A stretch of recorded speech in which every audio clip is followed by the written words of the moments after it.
বলো good morning বলো। Friends, আমি বর্ণালী আর তোমাদের কাছে আমি আবারও একটা ছোট্ট মিনি ব্লগ নিয়ে চলে এসেছি। তো এটাকে তুমি যুদ্ধও বলতে পারো। আমি কীভাবে সেই যুদ্ধটা কমপ্লিট করি সেটাই তোমাদের দেখানোর জন্য। তো এত কথা না বাড়িয়ে শুরু করা যাক প্লিজ। বুঝছো গুড মর্নিং মামা, তাকাও এদিকে, তাকাও আমাদের গুড মর্নিং বলো।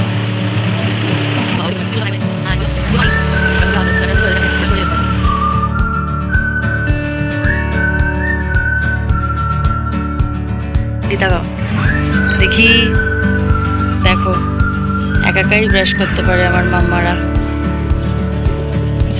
পরিষ্কার হচ্ছে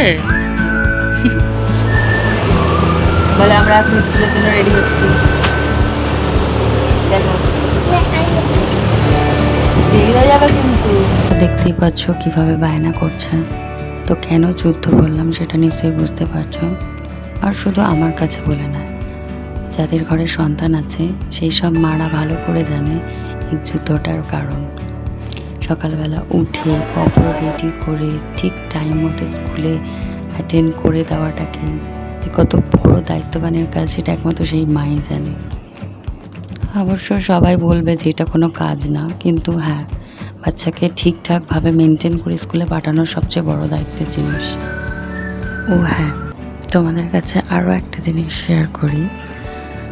আমি জীবনে এতটা আনন্দ কখনো পাইনি যতটা না আমার দুই মেয়ের সাথে আমি সময় কাটানোর পর পাই। হয়তো এটাই মাতৃত্বের টান।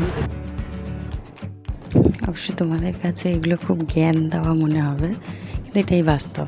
সব মায়ের কাছে তার সন্তান সবার থেকে প্রিয় এবং উপরের জায়গা থাকে। এবার দুজনে মিলে একসাথে বাবা ভাই হলে দাও, সাইডে আসো, পাশে আসো, বাই বাই। তো এখন ওরা দুধ চকস খাচ্ছে।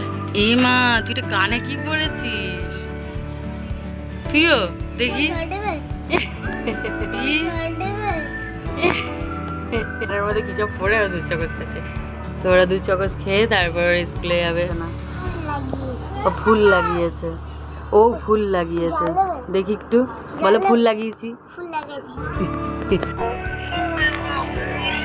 ওদেরকে স্কুলে নিয়ে যাওয়ার ভিডিওটা স্কিপ হয়ে গেছে, তার জন্য আমাকে ক্ষমা করবেন। ওরা স্কুলে চলে এসেছে।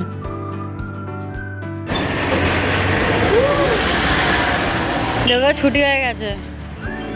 আজকের মতো ভিডিওটা আমি এখানেই শেষ করলাম। আর এরকম ভিডিও যদি তোমাদের ভালো লেগে থাকে তাহলে আমার পেজটাকে ফলো করে আমার পাশে থেকো। আর সবাই সুস্থ থেকো।